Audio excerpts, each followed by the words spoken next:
The problem is, most people aren't even aware of the seeds they're planting. They speak defeat casually, out of habit, out of routine, and then wonder why they feel stuck. I remember catching myself one day saying, "I'm always broke." It rolled off my tongue like it was a fact, like it was just part of who I was.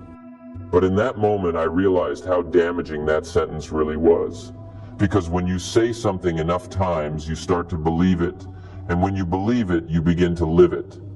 So, I made a decision. I would never again casually speak poverty over my life. I wasn't going to lie to myself and pretend I had it all figured out, but I was going to start speaking in terms of possibility and growth. Instead of saying, "I can't afford that," I started saying, "How can I afford that?" Instead of, "I'm broke," I said, "I'm learning to manage my money better." That subtle shift began to rewire my thinking. Now I challenge you to do the same. For the next 7 days, become hyper aware of the words you speak, especially about money, about your abilities, about your future.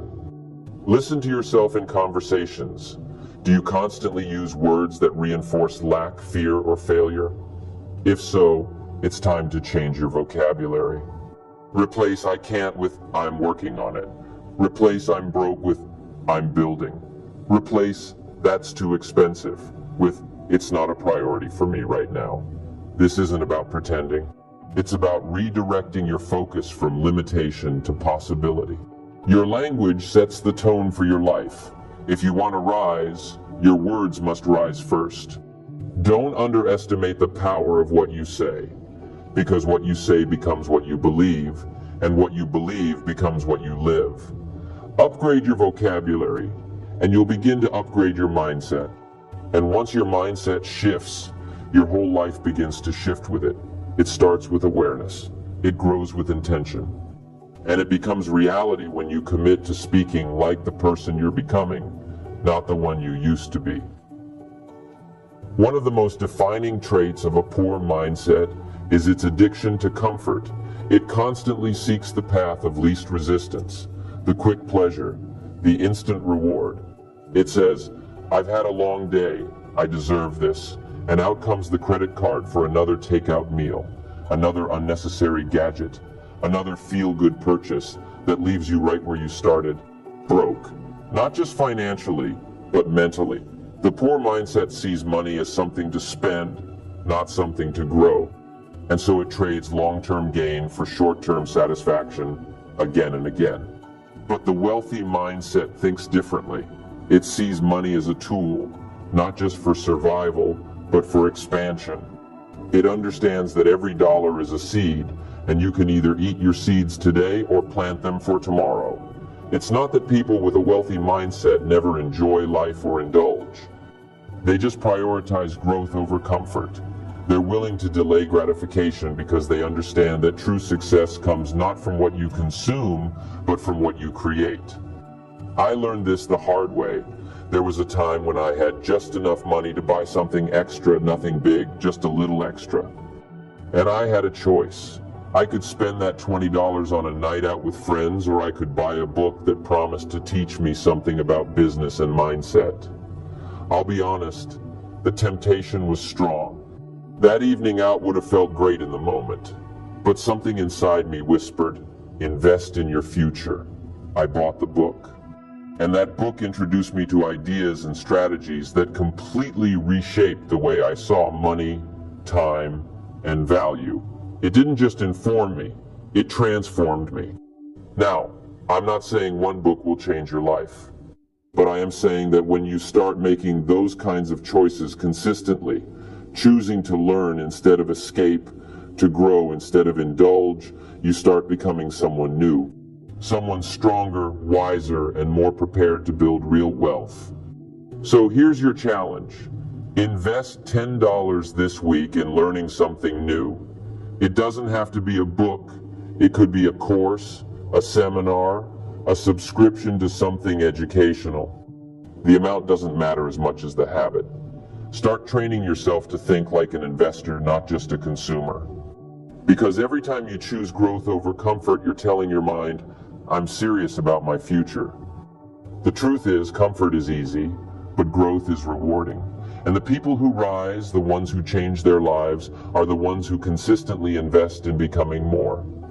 You don't have to have a fortune to start thinking like the wealthy.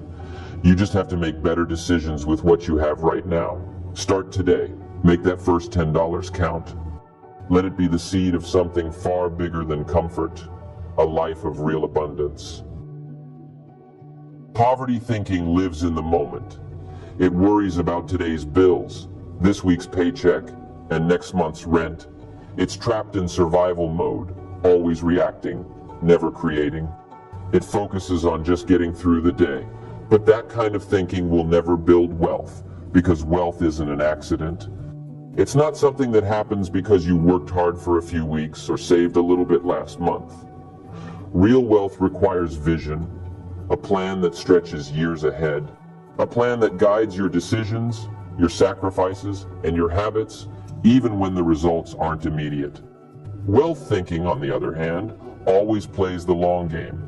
It sees beyond the weekend. It thinks about legacy. It asks, what kind of life do I want in 5 years? And then it works backward from that vision. It doesn't just react to what life throws at it. It designs a life worth living. And that's what most people never do. They drift, they hope, they survive.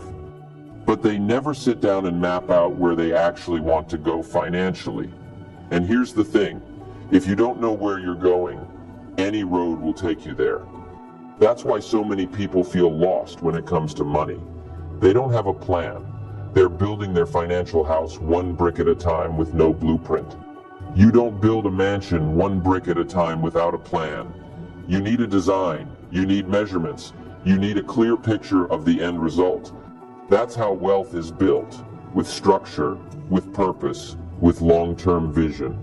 Every financial decision you make should point back to your vision, not your mood. Because moods change, but visions remain. And if your vision is strong enough, it will carry you through the tough days, the boring days, and even the broke days. So here's what I want you to do. Sit down today and write out your 5-year financial vision. Be specific. Where do you want to be financially 5 years from now? How much do you want saved? What kind of income streams do you want to have? What debts do you want eliminated? What kind of lifestyle do you want to live? And what will it take to get there? Don't worry if the numbers seem far off. This isn't about predicting the future perfectly. It's about giving your future direction. When you write it down, something powerful happens. You shift from wishful thinking to intentional living. Most people underestimate what they can achieve in 5 years and overestimate what they can do in 1. But 5 years is enough time to completely transform your financial life if you start planning today. Don't let poverty thinking trap you in the urgency of now. Step back, zoom out, create a vision that pulls you forward. Because the difference between surviving and thriving isn't just effort, it's direction. And once you know where you're going, every step you take has power. Now it's time to put this into practice. Mindset is not just about what you hear, it's about what you do with what you hear. Transformation begins when information meets action. If you want to start breaking free from the poor mindset and walking into a wealth mindset, you need to begin with intentional daily habits. Not someday, not next month, right now, this week. I want to challenge you to a 7-day mindset reset. 7 days to begin rewiring how you think, how you speak, and how you treat money. This isn't about massive change overnight. It's about small shifts that build a foundation for long-term success. Because when you show up every day, even in small ways, something inside of you begins to change. Start each morning with 5 minutes of gratitude journaling. Write down 3 things you're thankful for and make one of them financial. It might feel strange at first, especially if your finances aren't where you want them to be. But gratitude shifts your focus. It opens your eyes to opportunity instead of lack. It's hard to grow anything in a mindset full of complaint. Next, take 10 minutes each day to read something that challenges your thinking. It doesn't have to be a full book, just a few pages from a personal development or financial literacy resource. Something that stretches your perspective and feeds your mind. Remember, your current thinking has brought you to where you are.